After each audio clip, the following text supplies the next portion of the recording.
Good afternoon to one and all. We are going to present this piece of research about the Neuro-Linguistic Approach. I hope you find it interesting. People who are interested in learning a language can be placed in two different contexts, second language or a foreign language. The heavy research focuses on the former, since the participants were studying Spanish as a second language. The neurolinguistic approach is a recent approach that seeks effective learning and uses the language by the knowledge of memories and the cognitive system. The neurolinguistic approach focused on the ability to use spontaneously the language, that is the implicit competence, and the conscious awareness of how the language works, the explicit knowledge. Despite the effective results that the neurolinguistic approach has been shown, it is important to check that the neurolinguistic approach's efficiency and identify some difficulties that students could have at the time of learning a second language. As the University of Veracruz implements the neurolinguistic approach for teaching Spanish as a second language, the possibility to verify satisfactory learning is at our reach. In other words, the impact that the neurolinguistic approach may have on students who are learning with the approach is still unknown in this context. As I said before, there is a gap in the literature of the neurolinguistic approach, and that is the impact of students that are studying it under the umbrella of this approach. So our objective is to identify the impact of the neurolinguistic approach on students who are learning a language at the School for Foreign Students. In what follows, there are also specific objectives that seek to address the heavy investigation. In order to achieve the research goal, the following main research question and subsidiary ones were set. Such question will lead the procedure and approach to research in this inquiry. The basis of the neurolinguistic approach, this was created because some researchers found difficulties in other approaches and methods. They found that traditional methods only generate explicit knowledge, and the aim of learning a language is to communicate with it. So cognitive psychology suggests that for real learning of a second language, it is necessary an automatic use of the language, that is to say, an implicit competence, implicit and explicit memory. The former refers to non-conscious memory abilities. This means a wide variety of skills flagged as a non-critical thinking. The latter means to non-conscious memory abilities.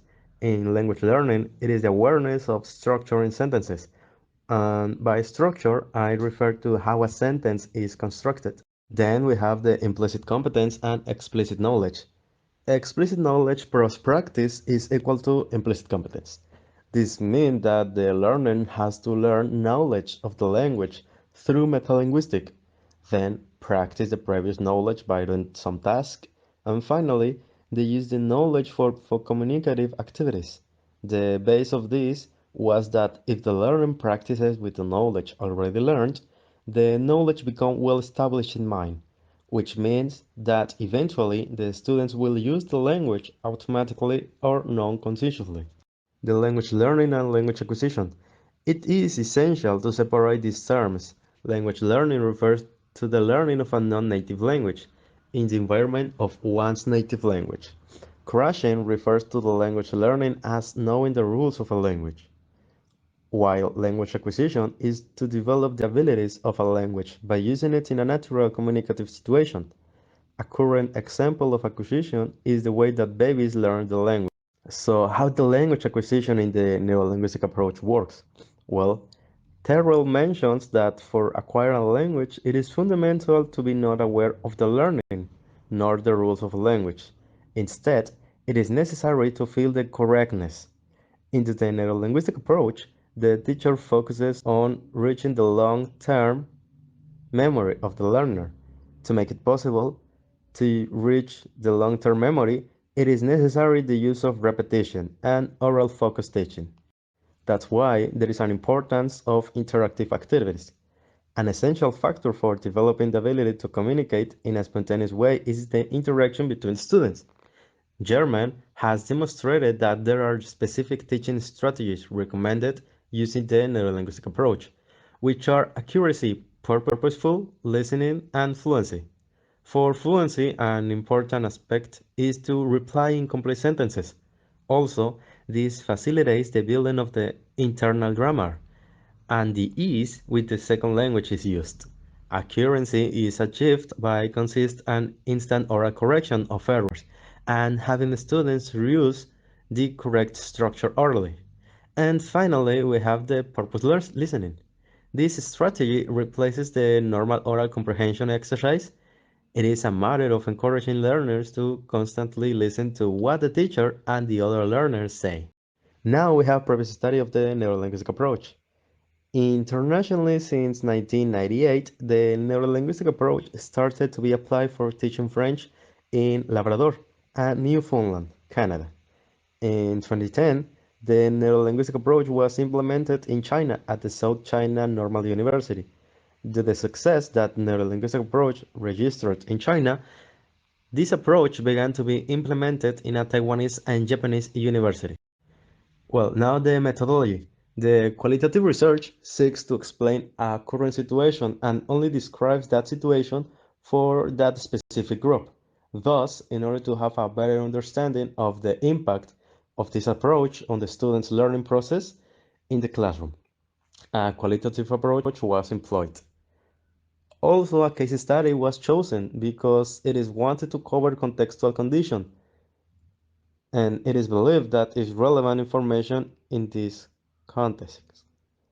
In this research, the use of interview will be essential to collect the data, although it will include open-ended questionnaires to assess their thinking after the course. Finally, utilizing the premise of grounded theory, that is, interpretation is sought for the comprehension of the individual or collective action of the actor being studied. The information gathered were analyzed with a comparative analysis between the information interpreted from questionnaires and interviews. Also, the hypotheses related to the codes and points that were found on them. The participants in the Herb investigation were selected from a group of students at the School for Foreign Students that were learning Spanish as a second language. The participants were university students of the Chongqing National University of China that were exchange students in Jalapa, Veracruz.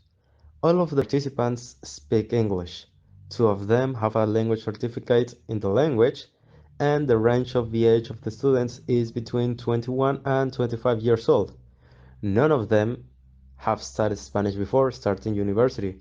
Therefore, two only have a Spanish language certificate and an A1, according to the European frame. Now, students have a B2 certificate. In order to gather the information, the researchers contact four of the students by using message application. Considering that in China most of the message applications do not work, it was complicated to contact them.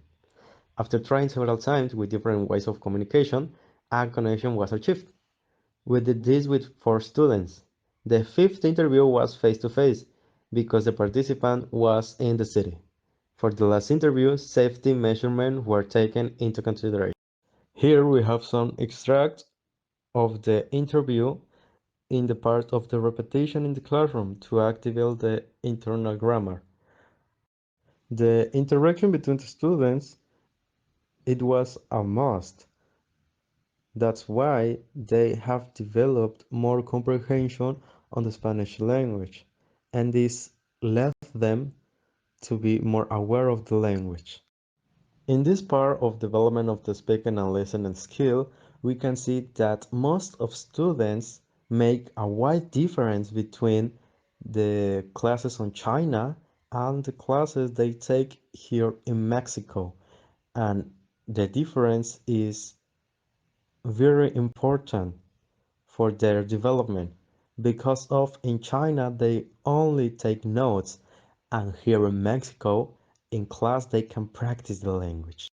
Also, we have some factors that affect the student's language acquisition, and one of the most important factor is the interaction between students and teachers, because in China they do not have this interaction, while here in Mexico this interaction was made most of the classes. And finally, some difficulties faced during the Spanish course. There were two or three difficulties, but the most important one was the lack of vocabulary students have, so that they were not able to understand sometimes the teacher. In conclusion, the student that learned Spanish noted some contrasting elements. These were the difference in the interaction with classmate and teacher, the focus on speaking and listening skills. Students were able to learn Spanish and improve their abilities in the target language. Also, their mood from the beginning to the end changed dramatically. First, starting without a clue about their new classes and this modern way of teaching, and as the time passed, they felt more confident in themselves. So, in this context of a school of Spanish as a second language, the neurolinguistic approach is really effective for the quick adaptation of students.